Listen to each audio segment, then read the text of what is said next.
Breaking news చూస్తున్నాము. బండి సంజయ్ పై వేటుకి రంగం సిద్ధమైందా? నిన్న జరిగిన కౌన్సిల్ ఆఫ్ మినిస్టర్స్ సమావేశంలో ప్రధానమంత్రి మోదీ ఒక హింట్ ఇచ్చారా? మంత్రుల పనితీరుపై శాఖల వారీగా నివేదికలు తెప్పించుకొని పలువురు మంత్రులకు క్లాస్ పీకినట్టు తెలుస్తుంది ప్రధానమంత్రి మోదీ సుదీర్ఘ చర్చలు జరిపారు. నిన్న సాయంత్రం 4:30 గంటల నుంచి రాత్రి 9 గంటల 15 నిమిషాలు, అంటే సుమారు 5 గంటల 15 నిమిషాల పాటు ఈ భేటీ జరిగింది. మోదీ క్లాస్ పీకడంతో కొంత మంత్రులు టెన్షన్లో ఉన్నట్టు తెలుస్తుంది. తమ పదవి ఉంటుందా ఊడుతుందా అనే భయం మొదలైంది. మరి ముఖ్యంగా బండి సంజయ్కి కూడా మోదీ క్లాస్ తీసుకున్నారనే చర్చ నడుస్తుంది. ఈ నెలాఖరులో బీజేపీలో కొత్తగా నియామకాలు రాబోతున్నాయి. ఆ తర్వాత క్యాబినెట్ విస్తరణ ఉండే ఛాన్స్ ఉంది. మరి కేంద్ర మంత్రి వర్గంలో భారీగా మార్పులు చేర్పులు జరగబోతున్నాయంటూ వార్తలు వస్తున్నాయి. సుమారు 25 నుంచి 30 మంది మంత్రుల మార్పులు చేర్పులు జరగబోతున్నాయి. మరి అవే శాఖలు మళ్ళీ ఇస్తారా, ఇతర శాఖలు ఇస్తారా, లేకపోతే పూర్తిగా మంత్రిత్వ క్యాబినెట్ ఎక్స్పాన్షన్ నుంచి మొత్తంగా మంత్రి పదవినే తీసేస్తారా అని ప్రస్తుతానికి చర్చ నడుస్తుంది. నిన్న మొత్తంగా చూస్తే కనుక 35 మంది ఇండిపెండెంట్, అలాగే 36 మంది సహాయక మంత్రులు, అలాగే 30 మంది మంత్రులు, మొత్తంగా 91 మంత్రులు విత్ దేర్ సెక్రటరీస్, రెస్పెక్టివ్ సెక్రటరీస్తో పాటు నిన్న కౌన్సిల్ ఆఫ్ మినిస్టర్స్ మీటింగ్లో వీళ్ళందరూ పాల్గొన్నారు. మరోపక్కన పార్లమెంట్ సెక్రటరీ ఆయన చాలా క్లియర్, క్యాబినెట్ సెక్రటరీ కూడా ఆ నివేదికలన్నీ కూడా చూశారు. అంటే మంత్రులు ఎలా పనిచేస్తున్నారు, ఏమి ఇష్యూస్ ఉన్నాయి, వాళ్ళ వల్ల ప్రభుత్వం పైన ప్రజల్లో ఎలాంటి ఒపీనియన్ ఉంది అంటూ కూడా వాళ్ళు చూసినట్టు తెలుస్తుంది. మొత్తం మీద దీనికి సంబంధించి డీటెయిల్గా అప్డేట్ తీసుకునే ప్రయత్నం చేద్దాం. ఇటు మా ప్రతినిధి శ్రీధర్ ఉన్నారు, శ్రీధర్తో మాట్లాడి తెలుసుకునే ప్రయత్నం చేద్దాం. శ్రీధర్, మొత్తంగా ఒక 25 నుంచి 30 మంది మంత్రులని వాళ్ళ పదవుల నుంచి తొలగించే అవకాశం ఉందని వినికిడి. సో దీంట్లో కేంద్ర మంత్రి, మన తెలుగు రాష్ట్రాలకు సంబంధించిన మంత్రుల పేర్లు కూడా ఉండే అవకాశం ఏమైనా ఉందా?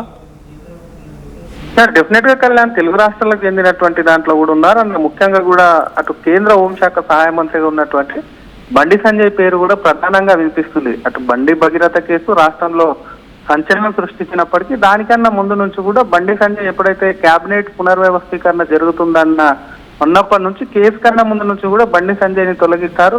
అటు పార్టీకి సంబంధించినటువంటి రాష్ట్రంలో కొంత కీలక పదవి కూడా ఇచ్చేటువంటి ఛాన్స్ ఉంటుందన్న ప్రచారం జరిగింది. నిన్న జరిగినటువంటి మినిస్టర్ ఆఫ్ కౌన్సిల్ మీటింగ్ లో క్లియర్ కట్ గా కూడా ప్రధాని నిన్న 4:30 ప్రాంతంలో ప్రారంభమైనటువంటి మీటింగ్ దాదాపుగా 9:30 వరకు, అంటే దాదాపు 5 గంటలు జరిగింది. ఈ మీటింగ్ కు సంబంధించినటువంటి వివిధ మంత్రిత్వ శాఖల పైన కూడా ఆయన రివ్యూ చేశారు. ఎక్కడెక్కడ ఏ పనులు పెండింగ్ ఉన్నాయి, ఇంకా చేయాల్సినవి ఏంటని చెప్పి చాలా మంది మంత్రుల మీద అసంతృప్తి వ్యక్తం చేయడమే కాకుండా దాన్ని వేగం పెంచాలని చెప్పారు. దాంట్లో క్లియర్ కట్ గా కూడా ఒక ఇండికేషన్ ఇచ్చారు. ఏ డిపార్ట్మెంట్ కి సంబంధించినటువంటి వివిధ శాఖలకు సంబంధించినటువంటి దాంట్లో కూడా ప్రధాని, ఎందుకంటే కేబినెట్ పునర్వ్యవస్థీకరణ అనేది కూడా వచ్చే నెల జరుగుతుంది. ఈ నెల చివరి వరకు కూడా అటు బీజేపీ నేషనల్ ఆఫీస్ బేరర్లు వేస్తుంటారు పార్టీకి సంబంధించి. ఇంకా కొత్తగా నితిన్ నబీన్ అధ్యక్షుడు నియామకమైనంత అనంతరం కూడా ఇంకా ఆఫీస్ బేరర్లకు సంబంధించి కూడా అటు ఇంకా నియమించలేదు. దానికి సంబంధించి ఎవరెవరినైతే తీస్తారో వాటికి సంబంధించి వాళ్ళకి సంబంధించి కొంత కీలక అటు పార్టీ పదవులు ఇచ్చేటువంటి ఛాన్స్ ఉంటుంది. కాబట్టి ముందు పార్టీ పదవులు ఇచ్చి ఆ తర్వాత కూడా క్యాబినెట్ షఫ్లింగ్ ఉంటుంది, పునర్వ్యవస్థీకరణ ఉంటుంది. అందులో దాదాపుగా ప్రస్తుతం 72 ప్రధానితో కలుపుకొని 72 మంది ఉన్నారు. కాబట్టి అందులో 25 నుంచి 30 మంది అన్నా కూడా దాదాపుగా సగానికి సగం కూడా మంత్రులకు కూడా ఉద్వాసన పలికేటువంటి పరిస్థితి ఉంది. కాబట్టి కేవలం ఇది జస్ట్ ఈ రోజు నిన్ననో తీసుకున్నటువంటి నిర్ణయం కాదు, ముందు నుంచి కూడా కొంత శాఖల పైన మంత్రుల పైన అబ్జర్వ్ చేస్తున్నారు. కాబట్టి బండి సంజయ్కి సంబంధించినటువంటి అంశంలో సైతం కూడా కొంత ముందు నుంచి పార్టీ ఆయనకు సంబంధించి కూడా పక్కన పెట్టాలి, మరొకరికి ఛాన్స్ ఇవ్వాలి అని చెప్పి కూడా పార్టీలో ఉన్నటువంటి సమాచారం. ఎందుకంటే గతంలో బండి సంజయ్కి ఇచ్చినప్పుడు పెద్ద ఎత్తున ధర్మపురి అరవింద్ కానివ్వండి, ఈటెల రాజేందర్ కానివ్వండి, డికే అరుణ కానివ్వండి, లక్ష్మణ్ కానివ్వండి, ఇట్లాంటి వాళ్ళందరూ కూడా అటు మంత్రిత్వ వర్గంలో చోటు కోసం కూడా పెద్ద ఎత్తున ప్రయత్నాలు చేస్తారు. అయినప్పటికీ కూడా ఇటు తెలంగాణ నుంచి కేంద్ర మంత్రిగా కిషన్ రెడ్డి, బండి సంజయ్ ఉన్నారు. కాబట్టి ప్రస్తుతం ఉన్నటువంటి ఈ పరిస్థితుల్లో ఒకవేళ బండి సంజయ్ ఇస్తే ఎవరిని పెడతారు? ఎందుకంటే ఇందాక చెప్పినటువంటి పేర్లలో ఇంకా నలుగురు కూడా నలుగురు ఉన్నారు కాబట్టి మరి నలుగురిలో ఈటెల్లా లేదా అరవింద్ లేదా బీసీ సామాజిక వర్గానికి ఇస్తే వీళ్ళు ఉంటారని చెప్పి కూడా పెద్ద ఎత్తున చర్చ జరుగుతుంది. మరొక పక్క కిషన్ రెడ్డిని మాత్రం తొలగిస్తే మాత్రం డెఫినెట్ గా ఆ ప్లేస్ లో మహిళా మరియు రెడ్డి సామాజిక వర్గానికి చెందినటువంటి డీకేఆర్న ఉంటుందని చెప్పినటువంటి పరిస్థితి కూడా పార్టీ వర్గాల్లో చర్చ జరుగుతుందని చెప్పొచ్చు. మనం క్లియర్ కట్ గా బండికి సంబంధించిన అంశంలో కేవలం అటు జాతీయ పార్టీ కాదు ఇటు రాష్ట్రంలో సైతం కూడా ప్రతి బీజేపీ కార్యకర్త కూడా అటు బీజేపీ కార్యకర్తకు సంబంధించి కూడా అయోమయంలో కొంత ఉన్నటువంటి పరిస్థితి. మంత్రివర్గం నుంచి తప్పిస్తారని కూడా చర్చ జరుగుతుంది. గతంలో మంత్రివర్గం నుంచి తప్పించిన రాష్ట్రంలో కీలకంగా బాధ్యతలు అది కూడా రాష్ట్ర అధ్యక్షుడు ఇస్తారేమో అని చెప్పి ఆయన అనుచరులు కానివ్వండి, ఆయన అభిమానుల్లో కానివ్వండి, కొంత పార్టీ కార్యకర్తల్లో సైతం కొంత వారికి సంబంధించి కొంత నమ్మకంగా ఉండేది. కానీ బండి భగీరథ కేసుకు సంబంధించిన ఇష్యూ వచ్చినప్పటి నుంచి కూడా కొంత వాళ్ళు కూడా ఆలోచించాల్సినటువంటి పరిస్థితి ఉంది. మరి బండి సంజయ్ని కేంద్ర మంత్రి పదవి నుంచి తప్పిస్తే మాత్రం అసలు రాష్ట్ర పగ్గాలు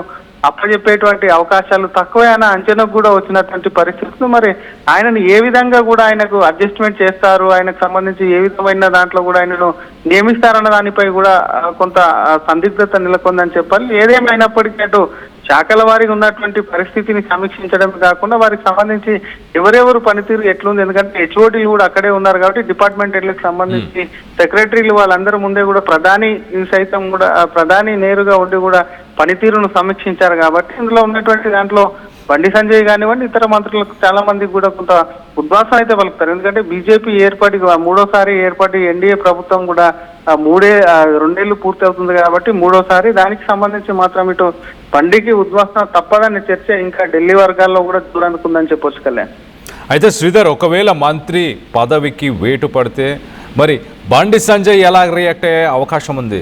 గతంలో మనం చూసాం తెలంగాణ బీజేపీ ఆఫీస్ ఆయన చేరుకున్న తర్వాత ఏదైనా పార్టీ పెడుతున్నారా అంటూ ఆయనని మీడియా మిత్రులు ప్రశ్న అడిగినప్పుడు అలాంటి ఆలోచనలు లేవంటూ ఆయన చెప్పుకొచ్చారు. మరి పార్టీలో ఆఫీస్ బేరర్ ఇలాంటి పదవులు కూడా ఇప్పుడు ప్రస్తుతానికి వాటిని ఇవ్వబోతున్నారు.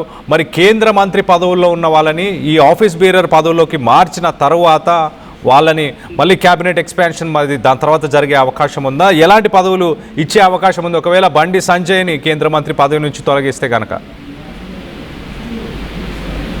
డెఫినెట్ గా ఏదో ఒక పదవి బండి సంజయ్కి సంబంధించిన అంశంలో ఎక్కడో ఒక దగ్గర అడ్జస్ట్మెంట్స్ చేసేటువంటి అవకాశాలు ఉన్నాయని చెప్పి కూడా బీజేపీ వర్గాల్లో చర్చ జరుగుతున్నప్పటికీ కొంత సందిగ్ధతలు ఇందాక చెప్పుకున్నట్టు కేసుకు సంబంధించి బండి భగీరథ కేసుకు సంబంధించినటువంటి అంశం వచ్చింది. కొంత ఆయనకు సంబంధించి కొంత కుటుంబానికి సంబంధించిన వ్యవహారం అయినప్పటికీ ఆయన సిచ్యువేషన్ ప్రస్తుతం కూడా రాజకీయంగా కాంట్రవర్సీ ఉంది కాబట్టి మరి ఇస్తారా లేదా అన్న దానిపై కూడా కొంత ఆలోచిస్తుంది పార్టీ అనేది కూడా బీజేపీ వర్గాల్లో పెద్ద ఎత్తున చర్చ జరుగుతుంది. చూద్దాం, గతంలో కూడా బండి సంజయ్ని అటు రాష్ట్ర అధ్యక్షుడు తొలగించిన అనంతరం కూడా ఒక్కసారిగా తొలగించడం పైన అటు తెలంగాణ బీజేపీకి సంబంధించినటువంటి ఆయన అభిమానులు కానివ్వండి సామాన్య కార్యకర్తల సైతం కూడా బండి సంజయ్ని తొలగించడం పట్ల పార్టీ పైన తీవ్ర కొంత ఆగ్రహాన్ని వ్యక్తం చేసినటువంటి పరిస్థితి కూడా చూసాం. ఆ తర్వాత జరిగినటువంటి పరిస్థితుల్లో ఆఫీస్ బేరర్ అంటే జనరల్ సెక్రటరీగా ఆయనకు పార్టీలో పోస్ట్ ఇచ్చారు, అయినప్పటికీ సరైనటువంటి ప్రాధాన్యత ఇవ్వలేదని చెప్పి అప్పట్లో కూడా చర్చ జరిగింది. కానీ అప్పటి పరిస్థితులు వేరు, ఇప్పటి పరిస్థితులు వేరు. బండి సంజయ్కి సంబంధించిన అంశంలో మళ్ళీ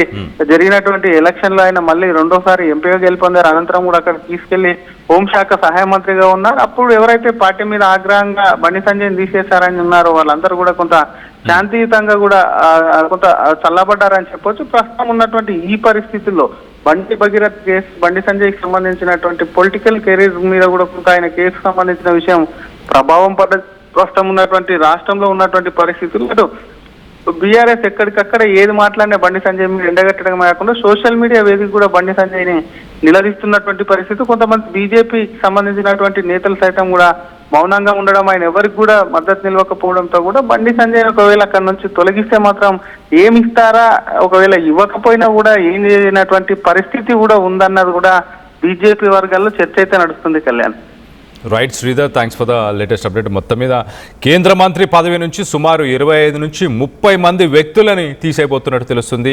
నిన్న ప్రధానమంత్రి మోదీ చాలామంది మంత్రులపైన సీరియస్గా ఉన్నారు. తమ శాఖలకు సంబంధించిన సెక్రటరీలు నివేదికని ఇచ్చిన తర్వాత మంత్రివర్గ పాలన సరిగ్గా లేకపోవడం, ప్రజల్లోకి పథకాలను సరిగ్గా తీసుకెళ్ళకపోవడం, పార్టీకి తలవంపులు తెచ్చేలాంటి వ్యక్తులందరిపై వేటు పడబోతుంది. 25 నుంచి 30 మంది మంత్రులు అంటే సుమారు సగం కంటే ఎక్కువ మంది అని చెప్పుకోవచ్చు. సగం కంటే ఎక్కువ మందిపై వేటు పడబోతుంది. మరి తెలంగాణ రాష్ట్రానికి సంబంధించిన మంత్రులపైన కూడా వేటు పడే అవకాశం ఉందని మీరు భావిస్తున్నారా? కేంద్ర సహాయక హోంశాఖ మంత్రి బండి సంజయ్పై వేటు పడుతుందని మీరు అభిప్రాయపడుతున్నారా? ఒకవేళ వేటు పడితే ఆ పదవిని మరి ఎవరికిచ్చే అవకాశం ఉంది? తెలంగాణ రాష్ట్రంలో ఉన్న మిగతా ఎంపీస్లో ఎవరికి ఇచ్చే అవకాశం ఉందని మీరు భావిస్తున్నారు? మొదటగా ఈటెల రాజేందర్కి ఇచ్చే అవకాశం ఉందని మీరు భావిస్తున్నారా? లేక ధర్మపురి అరవింద్కి ఇచ్చే అవకాశం ఉందని భావిస్తున్నారా? మరో పక్కన కేంద్ర మంత్రి పదవి నుంచి బండి సంజయ్ని తొలగిస్తే ఇంకో పార్టీ పెట్టే అవకాశం ఉందా? దానిపైన ఆయన స్పందించి మాట్లాడారు. అలాగే పార్టీలో అతనికి వేరే పదవులు ఏమైనా ఇవ్వబోతున్నారా? దీనికి సంబంధించి ఒక్కసారి బండి సంజయ్ ఏం మాట్లాడారో ఒక్కసారి ఆయన మాటల్లోనే వినే ప్రయత్నం చేద్దాం.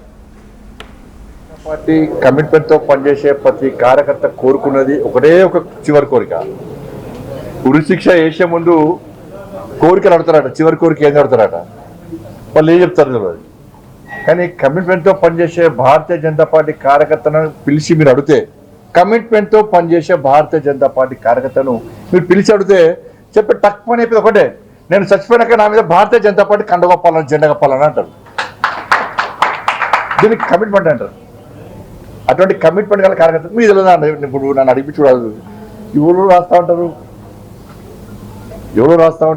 ఏదో చేస్తూ ఉంటారు. కాబట్టి దాన్ని పట్టించుకోవాల్సిన అవసరం లేదు, పట్టించుకోవడం కూడా. ఇటీవల పరిణామాల్లో మిమ్మల్ని మధ్యవర్గ బర్తరఫ్ చేస్తారని స్పెక్యులేషన్స్ ప్రచారం. కరెక్టే. కేసీఆర్ చేత 17 మంది ఎంపీలు ఉన్నారు. కేసీఆర్ దయాదక్షిణ మోడీ ప్రభుత్వం నడుస్తుంది పాపం. కాబట్టి కేసీఆర్ సమాజం దానిలో కూర్చొని ఫామ్ హౌస్లో కూర్చొని బండి సంజయ్ని బర్తరఫ్ చేస్తారు అంటే నీకు ఒకే ఎంపీ లేడు, బర్తరఫ్ చేయాలంటావు. ఎందుకంటే నీ గడిల పాలన బద్దలు కొట్టింది మేమే, నీ అవినీతి సామ్రాజ్యాన్ని కూకటి వేళ్లతో పెకిలించింది మేమే. సో చనిపోయే ముందు ఒక ప్రిజనర్, ఒక జైల్లో ఉన్న వ్యక్తి, ఒక అక్యూజ్డ్ పర్సన్ కావచ్చు, చనిపోయే ముందు తన చివరి కోరికగా పార్టీకి సంబంధించిన తన చివరి కోరిక ఎలా కోరుకుంటాడో భారతీయ జనతా పార్టీకి సంబంధించిన కార్యకర్తలు అంటే లాయలిస్టులు ఎవరైతే ఉన్నారో వాళ్ళు పార్టీ జెండానే కోరుకుంటారు.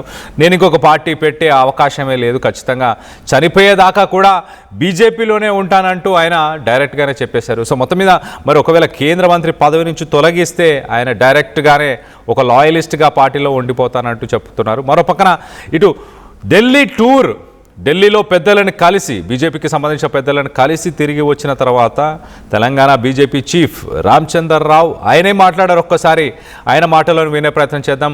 బండి సంజయ్, బండి భగీరథ్ ఇష్యూ పైన ఆయన ఏం మాట్లాడారో వినే ప్రయత్నం చేద్దాం. లీగల్గా ఒక ప్రక్రియ మొదలైంది.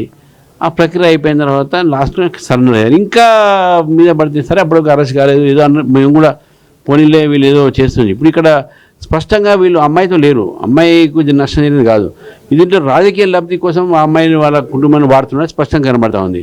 కాబట్టి ఇది మంచిది కాదు రాజకీయాల్లో. ఒక వ్యక్తి కుటుంబం విషయంలో కానీ ఇంకో అమ్మాయి విషయంలో కానీ దీన్ని రాజకీయ ఇదేనా రాజకీయము? రైతులు చనిపోతా ఉన్నారు, వాళ్ళ గురించి మాట్లాడరు, విద్యార్థులకు ఫీజులు రావట్లేదు వాటి గురించి మాట్లాడేదంతా ఒక బండి సంజయ్ మీద పెట్టుకొని ఒక వ్యక్తిని తీసుకుని పార్టీని టార్గెట్ చేసి ఎట్లయితే ఒక వ్యక్తి కుటుంబంలో తప్పు చేస్తే తప్పకుండా ఆయన నిరూపించబడితే తప్పకుండా శిక్ష అర్హతలు. కానీ దానికన్నా ముందే ప్రీ మీడియా ట్రయల్ చేసి పోస్టర్ అటుకిచ్చి మెట్రోలలో ప్యాంప్లెట్ ఇచ్చుకుంటే ఇదేంటి అసలు ఈ నాటకము?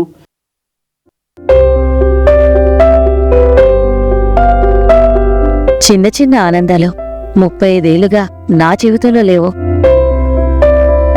35 ఏళ్లుగా నేను డైపర్లలో బ్రతికాను.